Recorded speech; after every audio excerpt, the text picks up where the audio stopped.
Bismillahirrahmanirrahim. Assalamualaikum warahmatullahi wabarakatuh. Waalaikumsalam warahmatullahi wabarakatuh. Alhamdulillah, wassalatu wassalamu ala rasulillah, amma ba'd. Hari ini saya bersama dengan Bapak Dr. Ndai Mulyadi MM, seorang the philosopher, ya, seorang ahli filsafat di Sekolah Tinggi Agama Islam Sirojul Falah Bogor. Kita sapa beliau dulu. Assalamualaikum Pak Dokter. Gimana kabarnya? Sehat? Alhamdulillah. Luar biasa Terima kasih, sekali. Pak Kiai Kisno. Baik Pak Dokter, saya mau tanya tentang filsafat Islam nih ya. Jadi mungkin fokus kepada apa saja sih sebenarnya objek pembahasan dari filsafat Islam, dari mulai mungkin Al-Kindi sampai ke Ibnu Khaldun. Silakan Pak Dokter, singkat padat. Oke, terima kasih. Pada dasarnya saya lebih suka kepada dua hal yang dibahas, yaitu adalah divine science dan human science. Nah, divine science itu adalah kebenaran yang datangnya dari Tuhan, Allah Subhanahu Wa Taala dalam hal ini. Kemudian kalau human science adalah kebenaran yang datang dari manusia. Itulah salah satu perbedaan filsafat Islam dan filsafat umum. Filsafat Islam itu akal secara langsung menetapkan kebenaran. Tetapi kalau filsafat Islam itu adalah Allah memandu akal, kemudian akal menetapkan kebenaran. Nah, ada dua hal yang dibahas. Saya lebih menyukai tentang filsafat alam dan filsafat manusia. Itulah objeknya. Objeknya adalah alam dan manusia. Nah, kenapa alam? Karena alam itu di dalam surat Al-Jasi Allah menegaskan bahwa Bismillahirrahmanirrahim wa syahara. Allah tundukkan alam semesta ini untuk kamu kepada manusia. Wa syahara lakum ma bis samawati wa fil ardi jami'an itu. Nah, itu di dalam surat Al-Jasiyah. Jadi alam ditundukkan oleh Allah untuk kepentingan manusia. Nah, kemudian adalah yang keduanya tentang filsafat manusia. Nah, filsafat manusia itu saya lebih menyukai kepada salah satu ayat di dalam surat Al-Isra ayat 70. Jadi Bismillahirrahmanirrahim wa laqad karamna bani Adam. Jadi Allah memuliakan anak-anak Adam. Jadi ketika alam dikelola oleh manusia yang dimuliakan oleh Allah, maka alam itu menjadi bermanfaat bagi kehidupan. Nah, kehidupan yang mana? Terutama kehidupan untuk pengabdian kita kepada Allah Subhanahu Wa Taala. Jadi saya lebih suka kepada dimulai dari objeknya adalah divine science dan human science. Divine science kebenaran milik Allah, human science kebenaran milik akal manusia. Kemudian lanjutnya adalah dari human science dan divine science itu, kemudian objek yang lainnya adalah alam dan manusia. Alam dan manusia. Jadi ya. alam ditundukkan oleh Allah untuk kepentingan manusia. Betul. Dan manusia dimuliakan derajatnya oleh Allah untuk mengelola alam. Ujungnya adalah alam dikelola oleh manusia yang dimuliakan oleh Allah, sehingga alam dan manusia itu sama-sama tunduk beribadat kepada Allah Subhanahu Wa Taala. Lebih kurang seperti itu, Pak Kiai. Oke, luar biasa sekali ya. Tapi kalau ada konsep misalnya ada yang menyebutnya dengan istilah triangle gitu ya. Ada 3 sudut. Pertama itu adalah tadi ya semesta, alam, kemudian juga manusia dan juga Tuhan. Nah, sebenarnya itu kalau konsep filsafat tentang ketuhanan atau objek Tuhan gitu, apakah itu juga menjadi bagian dari kajian filsafat Islam tentang Tuhan misalnya? Karena menarik kalau menurut saya itu. Gimana? Kalau misalnya kita mengkaji tentang Tuhan. Jadi Tuhan itu, karena Tuhan itu adalah, saya lebih menyukai dengan konsep emanasi dari Al-Farabi. Al-Farabi ya. Oke. Nah, ketika Allah memancarkan sinarnya, maka lahirlah pikiran pertama dan muncullah akal pertama. Akal pertama ya. Akal pertama itu menjadi wujud, orang menyebutnya atau orang mempercayainya itu adalah ruhnya Nabi Muhammad SAW. Ruh Muhammadiyah ya. Jadi buat saya adalah sekali lagi akan kesulitan kita yang diciptakan oleh Tuhan, oleh Allah untuk membahas tentang Tuhan. Kita akan kesulitan itu satu. Kecuali kita memang untuk membahas sifat-sifat Allah dan perbuatan Allah. Betul. Nah, kalau sifat dan perbuatan Allah, sebelum kita bahas, Aristoteles juga sudah membahasnya, yaitu dengan konsep prima causa. Prima causa, betul. Itu sebab akibat. Nah, sebab akibat. Kalau prima causa itu sebenarnya artinya itu sebab akibat, sebab akibat. Atau sebab awal. Sebab awal. Sebab awal ya. Sebab awal. Jadi yang menyebabkan sebab awal itu tidak ada sebab lagi. Iya, dan betul. itu tidak bisa dibahas. Kata Aristoteles, kita wajib mensyukurinya bahwa ada penyebab awal yang tidak bisa dibahas. Jadi penyebab dari segala penyebab awal. Betul. Gitu ya. Nah, jadi yang kita bahas adalah yang berkaitan dengan prima causa. Prima causa, oke. Lebih kurang seperti itu, Pak Kiai. Nah, tapi menarik nih, justru oke, betul ya. Jadi kalau mungkin karakter dari filsafat Islam itu kan memang Tuhan itu sudah ada gitu ya, sehingga kemudian para filosof Muslim itu lebih kepada membahas tentang sifat-sifatnya. Ya, mungkin sifat tadi bagaimana tentang misalnya Nur Muhammadiyah, kemudian juga manusia itu sendiri, termasuk mungkin ya kaitan dengan Nabi Isa gitu ya, yang mungkin atau mungkin Nabi Adam juga gitu. Tapi yang menarik justru karena kajian pembahasan tentang sifat inilah kemudian nanti muncul ilmu kalam ya, kemudian juga ya sejarah Islam yang berdarah-darah gitu kan ya, karena memang kontroversi ini termasuk ya fitnah khalqul Quran misalnya gitu ya. Walaupun ini masih relevan nggak sih dibahas kaitan dengan mungkin emanasi, kaitan dengan hulul, kaitan dengan mungkin wahdatul wujud atau mungkin manunggaling kawulan Gusti, itu masih penting nggak sih dibahas? Saya merasa itu penting ini ya. Dasarnya filsafat itu. Iya, betul. Jadi dasarnya filsafat itu kan menetapkan kebenaran. Sampai kapanpun kebenaran itu tidak bakal diwujudkan oleh manusia. Karena kita meyakini bahwa kebenaran itu adalah waqulil haqqu min rabbikum. Aman syafa'il wa man syafa'il yakfur. Betul. Itu kan Al-Kahfi 29. Nah, justru ini adalah satu di antara dinamika daripada Allah memberikan pikiran kepada manusia. Akal itu ya. Akal manusia itu dinamikanya supaya kita mencari apa yang Allah tidak beri takarannya. Misalnya takaran tentang keadilan. Allah itu adil. Betul, Allah itu adil.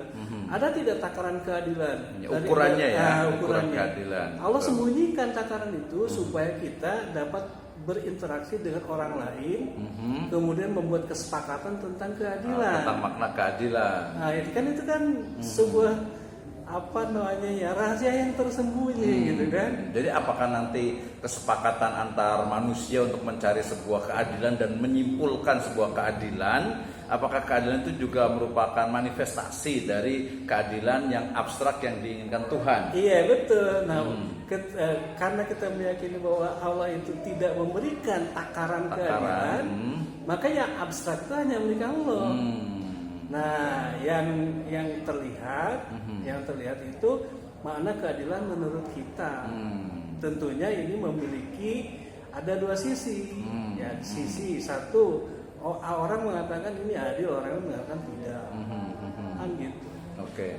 Jadi karena menarik ya tadi, karena kalau menurut Pak Dokter nih sebenarnya pendapatnya pribadi itu terkait dengan tadi sifat dan juga mungkin sifat dari Tuhan itu yang benar itu seperti apa sih? Apakah mungkin memang tadi antara manusia wa nafakhna mir ruhina, manusia dengan Tuhan itu memang tidak bisa dipisahkan, satu kesatuan, atau mungkin juga dia adalah emanasinya, pancarannya, atau mungkin dia sesuatu yang memang terpisah? Nah, saya lebih suka dalam melihat emanasi ini dari filsafatnya Plato. Oh, Plato ya. Gimana tuh Plato itu kayak gimana sih sebenarnya? Manusia itu memiliki dua dimensi, dimensi ruh dan dimensi jasmani. Betul. Nah, ketika akal pertama hadir, pikiran pertama hadir menciptakan akal pertama. Nah, akal pertama itu memiliki dua dimensi, ruh dan jasmani. Ruh ini tersambung kepada Allah Subhanahu Wa Taala.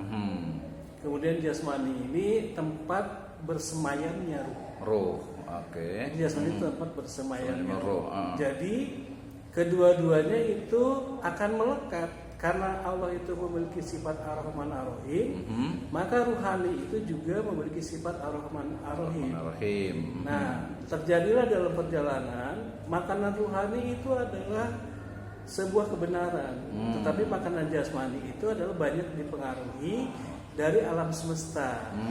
Nah, ketika jasmani dipengaruhi oleh alam dari alam semesta, ada kemungkinan yang kita makan itu ada sesuatu yang salah. Yang salah. Salah dalam ukuran, salah dalam kualitas, salah dalam macam-macam. Nah, sehingga itu nantinya akan menyebabkan rohaninya masih tetap benar. Tetapi perbuatan jasmani itulah yang akan menyimpang. Salah satu contohnya misalnya hari ini kita sepakat mendidik anak-anak untuk bertakwa kepada Allah Subhanahu wa taala. Kita sepakat. Tetapi bagaimana cara jasmani kita mendidik jasmani mereka? Itu kan kesulitan. Iya, betul. Kesepakatan itu kan sulit. Apakah dimasukkan ke barak tentara? Nah kan, ya masuk ke barak tentara pun ada orang yang tidak setuju. Tidak setuju juga. Karena ini adalah berpotensi untuk akan melanggar hak asasi manusia. Anak, kan seperti itu kan. Betul.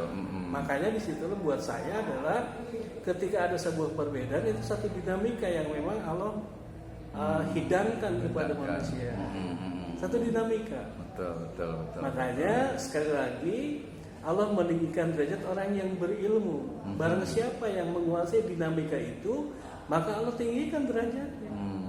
Jadi dinamika keilmuan dan pengetahuan dan juga kebenaran itu ya, yang sifatnya memang kebenaran manusia itu yang tidak mutlak, tidak mutlak. Oke, kembalikan lagi dari dokter. Jadi sebenarnya tadi seperti apa sih kalau ditanya untuk orang awam nih korelasi atau hubungan antara ruh manusia itu dengan zat dari Tuhan? Kalau ditanya itu adalah satu diantaranya adalah ruh manusia itu pasti baik. Sifatnya ya, berarti roh manusia itu pasti baik. Pasti baik karena roh manusia itu adalah merupakan titipan dari sifat-sifat Allah. Ar-Rahman Ar-Rahim tadi. Yang sebagaimana atau mau dikembangkan lagi menjadi titipan dari Asmaul Husna. Jadi roh itu selalu baik gitu selalu baik ya. Kalau kaitan dengan ini dengan nafas jiwa gitu, kan ada nafsu lawama, nafsu mutmainah. Itu sama nggak antara roh dengan nafas itu? Nah, kemudian ada lagi para filsuf itu mengembangkan. Saya masih dalam kajian Plato itu tadi bahwa di dalam ruh itu ada akal. Jadi komponen ruh itu ada akal. Ruh itu ada akal memiliki akal ya. Nah, jadi kalau ruh itu berbuat baik, kalau akal itu dapat menentukan ini perbuatan baik atau perbuatan buruk. Kemudian ruh dan akal itu menempel atau bersemayam di dalam jasmani. Nah, jasmani itulah yang mengeksekusi perbuatan baik atau perbuatan buruk. Ya seperti itu. Maka nafsu lawama, nafsu mutmainah itu adanya oleh ruh. Ruh menentukan kita mesti berbuat sesuatu dengan nafsu mutmainah. Atau nafsu mutmainah irji'i. Ya kan gitu. Betul. Ya kan, kembalilah kepada Allah dengan nafsu yang baik. Kemudian untuk mengetahui nafsu yang baik, tentunya akal kita kan mesti dibekali. Mana sih yang dimaksud dengan mana sih bentuknya yang mana yang nafsu yang itu yang mana bentuknya betul. Nah itu tugas akal. Sama juga tadi akal ya. Jadi tadi kan akal atau roh itu memiliki akal atau memiliki dimensi akal. Kemudian roh dengan akal itu dia menempel atau bersemayam di jasad. Berjasad. Nah, sebenarnya kalau kita bicara tentang akal itu dia memang sesuatu yang abstrak, yang bagian dari roh atau dia tersendiri, atau ketika dia sudah bersemayam di jasad itu dia tidak bisa terpisahkan atau seperti apa? Nah, kemudian pada saat itu orang ditanya, filsuf ditanya, yang apakah yang dimaksud dengan akal itu? Akal, betul. Apakah hanya sebongkah daging? Betul. Ataukah sebongkah perilaku? Nah, kedua-duanya kan ada sebongkah dagingnya ada perilakunya ada. Betul. Nah, sebongkah dagingnya itu masuk dalam jasmani. Nah, sebongkah perilakunya itu masuk dalam rohani gitu ya. Jadi akal itu menentukan ini perbuatan baik, itu perbuatan buruk. Setelah kita belajar tentunya kan. Setelah ada stimulus ya dari luar ya, belajar ya. Dulu kan, belajar dulu ini baik itu buruk.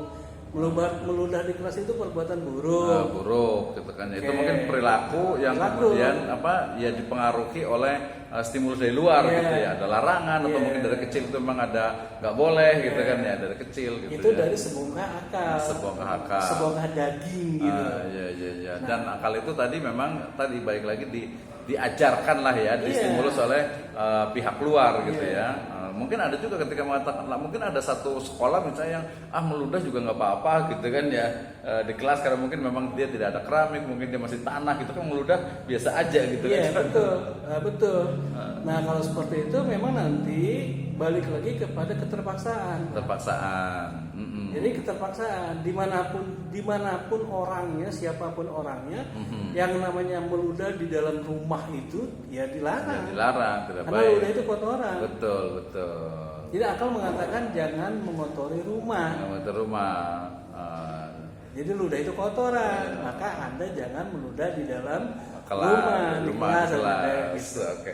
Jadi kalau kita boleh simpulkan berarti kalau untuk objek dari filsafat itu sebenarnya tadi ada filsafat, mungkin kalau boleh itu dari diri sendiri, filsafat manusia, kemudian filsafat alam, jadi tentang human, kemudian juga tentang alam, kemudian tentang ketuhanan. Gitu ya, itu kan berarti yang mungkin kita bersebut itu yang klasik ya, walaupun sampai sekarang juga. Nah pertanyaannya, kalau sekarang ini tren terbaru tentang filsafat, misalkan ada filsafat pendidikan agama Islam, ada filsafat digital, ada filsafat hukum Islam, itu filsafat yang mana sebenarnya itu? Filsafat yang mungkin mengarahnya itu adalah ke sesuatu yang praktis gitu kan. Filsafat media gitu sempat sampai ke sana gitu, filsafat kesehatan gitu, itu di mana tuh posisinya sebenarnya? Ya, nah tetap yang pertama adalah filsafat itu kan menetapkan kebenaran. Itu yang paling pokok. Itu ya, menetapkan kebenaran ya. Ujungnya adalah untuk kebahagiaan. Jadi kalau kebenaran itu sudah ditetapkan, mengakibatkan orang yang menetapkan kebenaran itu tidak bahagia, nah itu filsafatnya harus segera diperbaiki atau lebih ekstrim lagi dibuang. Misalnya dalam jurnalis gitu ada salah satu ungkapan, bad news is the good news.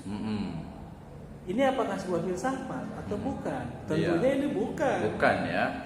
Ini bukan filsafat, karena filsafat itu adalah untuk yang pertama kebenaran. Mencari kebenaran. Apakah bad news itu sama dengan good news? Ya tidak sama. Tidak sama. Kalau bad sama dengan good berarti masuk ke dalam filsafat relativitas.